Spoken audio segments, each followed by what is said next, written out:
إن الحمد لله نحمده ونستعينه ونؤمن به ونتوكل عليه ونعوذ بالله من شرور أنفسنا ومن سيئات أعمالنا من يهده الله فلا مضل له ومن يضلل فلا هادي له وأشهد أن لا إله إلا الله وحده لا شريك له وأشهد أن محمدا عبده ورسوله أرسله بالهدى ودين الحق ليظهره على الدين كله ولو كره المشركون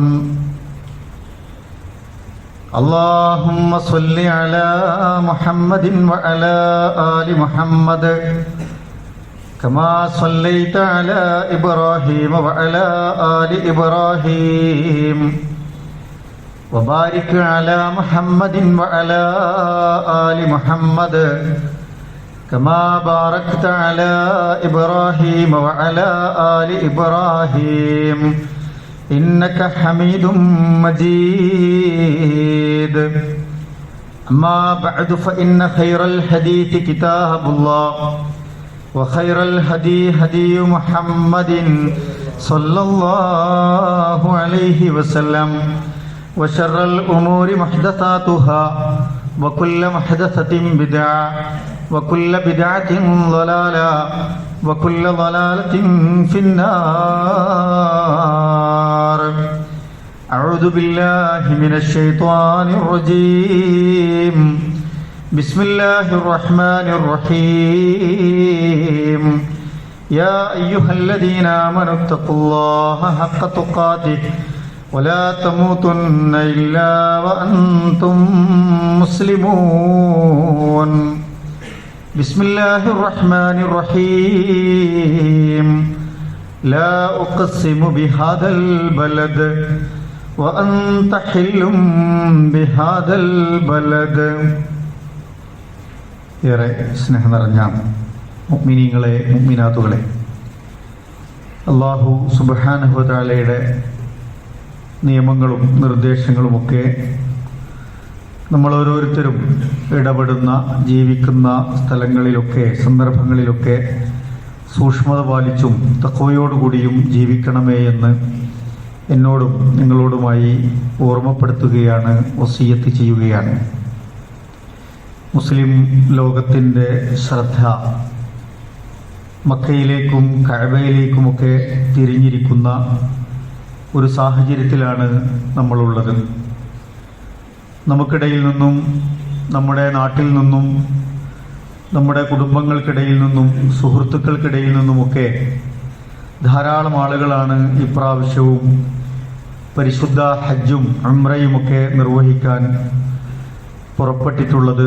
ചിലരൊക്കെ പുറപ്പെടാൻ കാത്തു നിൽക്കുകയും ചെയ്യുന്നുണ്ട്.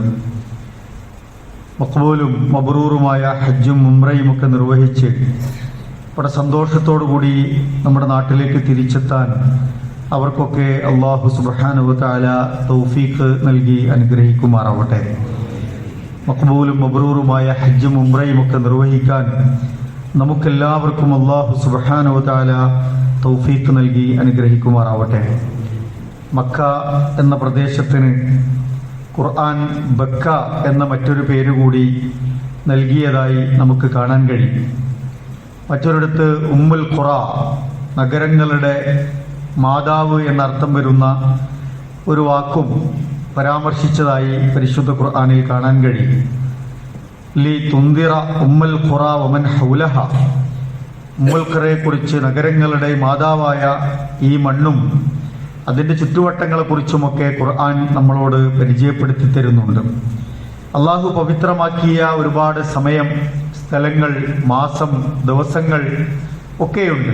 ആ കൂട്ടത്തിൽ അള്ളാഹു തആല പവിത്രമാക്കിയ സ്ഥലങ്ങളിൽ ഏറ്റവും പ്രധാനപ്പെട്ട ഒരു മണ്ണാണ് മക്ക പ്രദേശം എന്ന് പറയുന്നത്. അതിനെ സത്യം ചെയ്തുകൊണ്ട്, ഈ പ്രദേശത്തെ സത്യം ചെയ്തുകൊണ്ട് ഖുർആൻ സൂറത്തുൽ ബലദിലെ വചനത്തിലൂടെ നമ്മെ പരിചയപ്പെടുത്തുന്നു. ലാ ഉഖ്സിമു ബിഹാദൽ ബലദ് എന്നാണ്. ഈ പ്രദേശത്തെ കൊണ്ട് ഞാനിതാ സത്യം ചെയ്തു പറയുന്നു. വ അൻത ഹില്ലും ബിഹാദൽ ബലദ്, പവിത്രമായ ആ മണ്ണിൽ അല്ലാഹു റസൂലുള്ളാഹി സ്വല്ലല്ലാഹി അലൈഹി വസല്ലമക്ക് പ്രത്യേകമായ ഇടം നൽകിയിരിക്കുന്നു എന്നുകൂടി പരാമർശിച്ചാണ് ഖുർആൻ ആ ഭാഗം നമ്മെ പരിചയപ്പെടുത്തുന്നത്. അതുപോലെ തന്നെ വഹാദൽ വലദിൽ അമീൻ, ഈ പ്രദേശം മക്ക പ്രദേശം നിർഭയത്വമായ മനുഷ്യർക്ക് ഭയപ്പാടില്ലാതെ ജീവിക്കാൻ സുരക്ഷിതത്വമൊരുക്കിയ ഒരു മണ്ണാണ് എന്ന നിലക്കും ഖുർആൻ നമ്മളെ പരിചയപ്പെടുത്തുന്നുണ്ട്. വഹീന്റെ അവതരണത്തിന് ഹേതുവായ ഒരു മണ്ണ്, അള്ളാഹുവിന്റെ റസൂലിന്റെ ഇടപെടലുകൾക്ക് സാക്ഷ്യം വഹിച്ച ഒരു മണ്ണ്, ലോകത്തിന്റെ വലിയ അനുഗ്രഹം എന്ന നിലക്ക് അള്ളാഹു തആല പരിചയപ്പെടുത്തിയ ഒരു പ്രദേശമൊക്കെയാണ് മക്ക പ്രദേശമെന്ന് പ്രിയപ്പെട്ടവരെ നമ്മൾ മനസ്സിലാക്കേണ്ടതുണ്ട്. മക്കയുടെ കഅബയുടെ മഹത്വം എന്ന് പറയുന്നത് പരിശുദ്ധ ഖുർആൻ നമുക്ക് സൂറത്തു ആലു ഇമ്രാനിലെ 96-ാമത്തെ ആയത്തിലൂടെ പരിചയപ്പെടുത്തുന്നത് ഇന്ന അവ്വല ബൈത്തിൻ ഉളിഅ ലിന്നാസി ബിബക്കത മുബാറകൻ വഹുദൽ ലിൽ ആലമീൻ എന്നാണ്. ലോകത്ത് മനുഷ്യർക്ക് വേണ്ടി സ്ഥാപിക്കപ്പെട്ട നിർമ്മിക്കപ്പെട്ട ഒന്നാമത്തെ വീടാണ് യഥാർത്ഥത്തിൽ കഅബാലയം എന്ന് പറയുന്നത്. അൽ ബൈത്തുൽ അതീഖ്, ഏറെ പൗരാണികമായ പുരാതനമായ ഒരു ഭവനം എന്നാണ് അതിനെ ഇസ്ലാമികമായ നിലക്ക് വിശേഷിപ്പിക്കുന്നത്. അപ്പോൾ മനുഷ്യർക്ക് വേണ്ടി ആ ആരാധനാ കർമ്മങ്ങൾ നിർവഹിക്കുന്നതിന് ലോകത്ത് തന്നെ സ്ഥാപിക്കപ്പെട്ട ഒന്നാമത്തെ വീടാണ് യഥാർത്ഥത്തിൽ പരിശുദ്ധ കഅബാലയം എന്ന് ഖുർആൻ നമുക്ക് പരിചയപ്പെടുത്തുന്നു. ലോകർക്ക് മാർഗദർശനം അന്വേഷിക്കുന്നവർക്കൊക്കെ മാർഗദർശനമായാണ് അത് സംവിധാനിക്കപ്പെട്ടത്. ഹുദല്ലിൽ ആലമീൻ എന്ന് ഖുർആൻ അതിനെക്കുറിച്ച് സൂചിപ്പിക്കുന്നുണ്ട്. മഹാനായ സ്വഹാബി അബൂദർ റളിയല്ലാഹു തആല അൻഹു ഒരിക്കൽ റസൂലുള്ളാഹി സ്വല്ലല്ലാഹി അലൈഹി വസല്ലമയോട് ചോദിക്കുന്നുണ്ട്, അള്ളാഹുവിന്റെ തിരുദൂതരെ, ഭൂമിയിൽ ആദ്യമായി നിർമ്മിക്കപ്പെട്ട പള്ളി ഏതാണ് എന്ന്. റസൂൽ സ്വല്ലല്ലാഹി അലൈഹി വസല്ലമ അദ്ദേഹത്തോട് പറഞ്ഞു, അൽ മസ്ജിദുൽ ഹറാം, മസ്ജിദുൽ ഹറാമാണ് എന്ന്. പിന്നെ ഏതാണ് റസൂലെ എന്ന് ചോദിച്ചപ്പോ റസൂലുള്ള പറഞ്ഞു കൊടുക്കുന്നുണ്ട്, അൽ മസ്ജിദുൽ അഖ്സ എന്ന്. ഫലസ്തീനിലെ ബൈത്തുൽ മുഖദ്ദസ് മസ്ജിദുൽ അഖ്സയാണത് എന്ന്. 40 വർഷത്തെ കാലയളവാണ് ഇതിന്റെ രണ്ടിന്റെയും നിർമ്മാണ പ്രവർത്തികൾക്ക് ഇടയിലുള്ള കാലതാമസമെന്ന് റസൂൽ സല്ലല്ലാഹു അലൈഹി വസല്ലമ ആ വചനത്തിൽ അബൂദർ റളിയല്ലാഹു തആല അൻഹുവിനോട് പറഞ്ഞു കൊടുക്കുന്നുണ്ട്. എന്തിനാണ് ഇത് സ്ഥാപിക്കപ്പെട്ടത്, നിർമ്മിക്കപ്പെട്ടത്? അല്ലാഹു തആല അതിനുള്ള ഉത്തരവും പറഞ്ഞു തരുന്നുണ്ട്. ഇബ്രാഹിം നബി അലൈഹി സ്വലാത്തു വസ്സലാമിന്റെ ജീവിതത്തോട് ബന്ധപ്പെടുത്തിയാണ്, അദ്ദേഹമാണ് അതിന്റെ നിർമ്മാണ പ്രവർത്തനങ്ങൾക്ക് നേതൃത്വം നൽകിയത് എന്ന നിലക്ക് ഖുർആൻ അത് പരിചയപ്പെടുത്തുന്നു. വഇദ് ബവ്വഅനാ ലി ഇബ്രാഹിം മകാനൽ ബൈത്തി അല്ലാ തുശ്രിക് ബി ശൈആ. അല്ലാഹു തആല ഇബ്രാഹിം നബി അലൈഹി സ്വലാത്തു വസ്സലാമിന് പുണ്യ കഅബാലയത്തിന്റെ സ്ഥാനം ഉറപ്പിച്ചു കൊടുത്ത ഒരു സന്ദർഭം താങ്കൾ ഓർക്കുക റസൂലേ എന്ന് പറഞ്ഞ് ഖുർആൻ പരിചയപ്പെടുത്തുന്നു. എന്നിട്ട് പറഞ്ഞു, അല്ലാ തുശ്രിക് ബി ശൈആ, ലോകത്ത് അള്ളാഹുവിനോട് മറ്റൊന്നിനെയും പങ്കുചേർക്കാതിരിക്കാൻ, അള്ളാഹുവിന് മാത്രം ഇബാദത്ത് നിർവഹിക്കാനുള്ള ഒരു മന്ദിരമായാണ് ഇത് പടുത്തുയർത്തപ്പെടേണ്ടത് എന്ന് ഇബ്രാഹിം നബി അലൈഹി സ്വലാത്തു വസ്സലാമിനോട് പഠിപ്പിക്കുന്നുണ്ട്.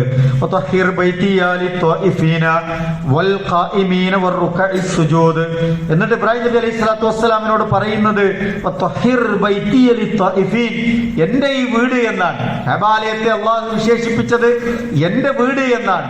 എന്റെ വീടിനെ നീ ശുദ്ധീകരിച്ചു കൊടുക്കുക, ശുദ്ധിയാക്കിക്കൊണ്ടേയിരിക്കുക. അവിടെ തവാഫ് ചെയ്യാൻ വരുന്നവർക്ക് വേണ്ടി, വൽ ഖായിമീൻ, അവിടെ നിന്ന് നമസ്കരിക്കുന്നവർക്ക് വേണ്ടി, അവിടെ റുകൂഉകളിലും സുജൂദുകളിലും വീഴുന്ന ആളുകൾക്ക് വേണ്ടി താങ്കൾ ആ ഭവനത്തെ പരിശുദ്ധമാക്കി വെക്കുക എന്ന് ഖുർആൻ അദ്ദേഹത്തോട് കൽപ്പിക്കുന്ന സംഭവത്തെ ഖുർആൻ നമുക്ക് പരിചയപ്പെടുത്തുന്നുണ്ട്. അപ്പൊ തവാഫ് നിർവഹിക്കാനും നമസ്കാരം നിർവഹിക്കാനും ഇഅ്തികാഫ് നിർവഹിക്കാനും ഒക്കെ വരുന്ന ആളുകൾക്കുള്ള കേന്ദ്രമാണ് കഅബാലയം, മക്കയിലെ കഅബ എന്ന് പരിശുദ്ധ ഖുർആൻ നമ്മളെ പരിചയപ്പെടുത്താണ്. ലോകത്ത് ഏത് ആരാധനാലയങ്ങൾ എടുത്തു നോക്കിയാലും മുസ്ലിങ്ങളെ സംബന്ധിച്ചിടത്തോളം തവാഫ് അനുവദിക്കപ്പെട്ട ഒരേ ഒരു കേന്ദ്രം കഅബാലയമാണ് എന്ന് നമുക്ക് മനസ്സിലാക്കാൻ കഴിയും. അതാണ് ഇന്നത്തെ നമ്മുടെ ഖിബ്ല എന്ന് പറയുന്നത്. നമ്മുടെ ഖിബ്ല ആദ്യം മസ്ജിദുൽ അഖ്സയായിരുന്നു, ബൈത്തുൽ മുഖദ്ദസ് ഖിബ്ലയായി റസൂൽ സല്ലല്ലാഹു അലൈഹി വസല്ലമ നമസ്കാരമൊക്കെ നിർവഹിച്ചിരുന്നത്. പക്ഷേ 16 മാസങ്ങൾക്ക് ശേഷം കഅബാലയത്തെ ഖിബലയാക്കി സ്വീകരിക്കാൻ അള്ളാഹുവിന്റെ കൽപ്പന വരികയായിരുന്നു. അതിനുശേഷമാണ് മസ്ജിദുൽ ഹറമിലെ കഅബാലയത്തെ ലക്ഷ്യമാക്കിക്കൊണ്ട് മുസ്ലിങ്ങൾ, ലോകത്തുള്ള മുസ്ലിങ്ങളൊക്കെ ഖിബലയായി സ്വീകരിച്ചുകൊണ്ട് നമസ്കരിക്കുന്നത്. മസ്ജിദുൽ ഹറമിലെ നമസ്കാരത്തിന് 1,00,000 നമസ്കാരത്തിലേറെ പ്രതിഫലമുണ്ട് എന്ന് റസൂൽ സല്ലല്ലാഹു അലൈഹി വസല്ലം പഠിപ്പിക്കുന്നുണ്ട്. സ്വലാത്തുൻ ഫിൽ മസ്ജിദിൽ ഹറാമി അഫ്ളലു മിൻ 100,000 സ്വലാത്ത് എന്നാണ്. 1,00,000 നമസ്കാരത്തിലേറെ നമസ്കരിച്ചതിന്റെ പ്രതിഫലം. അത് ഇഖ്ലാസും ഖുശൂഉം സത്യസന്ധവുമായ നമ്മുടെ കണ്ണുനീരും അള്ളാഹുമായിട്ടുള്ള ഹൃദയബന്ധവും തവക്കുലും അള്ളാഹുവിന്റെ കരാറുകൾ പാലിച്ചുകൊണ്ടുള്ള ജീവിതം നയിക്കുന്നവർക്കുമൊക്കെ അള്ളാഹു ആ പ്രതിഫലം ഇരട്ടിപ്പിച്ചു കൊടുക്കുമെന്നാണ് റസൂൽ സല്ലല്ലാഹു അലൈഹി വസല്ലമയുടെ വചനങ്ങളിൽ നിന്ന് നമുക്ക് മനസ്സിലാക്കാൻ കഴിയുന്നത്. അവിടെ ചെല്ലുന്നവർക്കുള്ള ചില അദബുകളെ കുറിച്ച് റസൂൽ സല്ലല്ലാഹു അലൈഹി വസല്ലമ നമ്മളെ ഓർമ്മപ്പെടുത്തുന്നുണ്ട്. അവിടെ നിങ്ങൾ പരസ്പരം കലഹിക്കരുത്, രക്തം ചിന്തരുത് എന്ന് റസൂൽ സല്ലല്ലാഹു അലൈഹി വസല്ലമ ഓർമ്മിപ്പിക്കുന്നു. അവിടെയുള്ള മരങ്ങൾ അവിടെ പോകുന്നവരോട് പറഞ്ഞു അത് നശിപ്പിക്കരുത് എന്ന് ഓർമ്മിപ്പിച്ചു. അവിടെയുള്ള മൃഗങ്ങളെ നിങ്ങൾ വേട്ടയാടരുത് എന്ന് ഓർമ്മിപ്പിച്ചു. അവിടെ നഷ്ടപ്പെട്ടു പോയി കിടക്കുന്ന വസ്തുക്കളെ പോലും നിങ്ങൾ സ്വന്തമാക്കരുത് എന്ന് റസൂൽ സല്ലല്ലാഹു അലൈഹി വസല്ലമ ഓർമ്മിപ്പിക്കുന്നുണ്ട്. നോക്കൂ, മനുഷ്യർക്ക് പോലും ഒരു വിലയും നിലയും കൽപ്പിക്കാത്ത ഒരു കാലഘട്ടത്തിൽ നമ്മൾ ജീവിക്കുന്നുണ്ട്. ഇസ്ലാം മനുഷ്യർക്ക് വലിയ പവിത്രതയാണ് കൽപ്പിച്ചിട്ടുള്ളത്. മനുഷ്യരുടെ രക്തത്തിന്, മനുഷ്യരുടെ അഭിമാനത്തിനൊക്കെ വലിയ മഹത്വമാണ് ഇസ്ലാം കൽപ്പിക്കുന്നത്. അതുപോലെ തന്നെ ചില സ്ഥലങ്ങൾക്ക് പോലും ഇസ്ലാം പ്രത്യേകമായ പവിത്രതകൾ കൽപ്പിക്കുന്നു. കഴിഞ്ഞ ദിവസം നോക്കൂ, കണ്ണൂർ ഒരു ഡെന്റൽ കോളേജിലാണ് നിതിൻ രാജ് എന്ന് പറയുന്ന ഒരു ചെറുപ്പക്കാരൻ മാനക്കേടിലായി ആത്മഹത്യ ചെയ്യുന്ന സാഹചര്യം ഉണ്ടായത്. മനുഷ്യരുടെ വില എന്താണെന്ന് പോലും അംഗീകരിക്കാൻ കഴിയാത്ത, മനുഷ്യനെ മനുഷ്യനായി കാണാൻ കഴിയാത്ത ആളുകൾ നമുക്കിടയിൽ ജീവിക്കുന്നു എന്നത് നമ്മൾ തന്നെ സാക്ഷ്യപ്പെടുത്തുന്ന ഒരു സാഹചര്യത്തിലാണ് നമ്മൾ ജീവിച്ചുകൊണ്ടിരിക്കുന്നത്. ഇന്നലെയാണ് ഒരു ബാറിന് മുമ്പിൽ 2 ചെറുപ്പക്കാർ അടികൂടി ഒരു മനുഷ്യനെ, ഒരു പച്ചയായ മനുഷ്യനെ പച്ചക്കടിച്ചു കൊന്ന വാർത്ത നമ്മിലേക്ക് എത്തുന്നത്. ഒരു അറപ്പും വെറുപ്പും ഒന്നുമില്ലാത്ത തരത്തിൽ മനുഷ്യനെ മനുഷ്യനായി കാണാൻ പോലും, അങ്ങനെ മനുഷ്യന്റെ വികാരത്തിന് വില കൽപ്പിക്കാൻ പോലും കഴിയാത്ത സാഹചര്യം നമുക്കിടയിൽ സൃഷ്ടിക്കപ്പെട്ടുകൊണ്ടിരിക്കുന്നുണ്ട്. ഇന്ന് രാവിലെ നമ്മിലേക്ക് വന്ന വാർത്ത എന്താണ്? ഒരു കുടുംബത്തിലെ പ്രായമായ ഒരമ്മയെ ഒരു ബസ് സ്റ്റാൻഡിൽ മക്കൾ ഉപേക്ഷിച്ചു പോയ വാർത്തയാണ് നമ്മൾ കാണുന്നത്. കുടിവെള്ളം കിട്ടാതെ ദാഹിച്ച് അവശയായി അവരെ സർക്കാർ സംവിധാനങ്ങൾ എടുത്ത് സുരക്ഷിതമായ ഇടങ്ങളിലേക്ക് മാറ്റേണ്ട സാഹചര്യങ്ങൾ ഉണ്ടാകുന്നു. നമ്മൾ ആലോചിക്കണ്ടേ, മനുഷ്യത്വത്തിന് പോലും വില കൽപ്പിക്കാൻ കഴിയാത്ത ഒരു സാഹചര്യം നമുക്കിടയിൽ രൂപപ്പെടുന്നു. പലരും വലിയ ഭക്തരാണ്, വലിയ മതങ്ങളുടെ അവകാശികളാണ്, പലരും വലിയ പ്രത്യയശാസ്ത്രങ്ങൾ മുറുകെ പിടിക്കുന്നവരാണ്. പക്ഷേ ഈ ആശയങ്ങളോടൊത്ത് ജീവിക്കാൻ കഴിയാതെ മനുഷ്യത്വം നഷ്ടപ്പെടുന്നവരായി ആളുകൾ മാറുന്ന സാഹചര്യമുണ്ട്. അവിടെയാണ് ഒരു പ്രത്യയശാസ്ത്രം മനുഷ്യന്റെ വില എന്താണ് എന്ന് പഠിപ്പിക്കുന്നത്. ചില പ്രദേശങ്ങളെപ്പോലും ആദരിക്കാനും ബഹുമാനിക്കാനും നമ്മളോട് പഠിപ്പിക്കുന്നത്. അതിന്റെ പവിത്രത തന്നെ എന്തിന്റെ പേരിലാണ്? മനസ്സിന്റെ വിശ്വാസത്തിന് മാലിന്യങ്ങളില്ലാത്ത തരത്തിലുള്ള ഏകത്വത്തിന്റെ ആ വലിയ സന്ദേശത്തെ അംഗീകരിക്കുമ്പോൾ നിങ്ങളുടെ മനസ്സിൽ പവിത്രമാവുകയാണ്, ജീവിതം പവിത്രമാവുകയാണ്, വിശ്വാസം പവിത്രമാവുകയാണ്.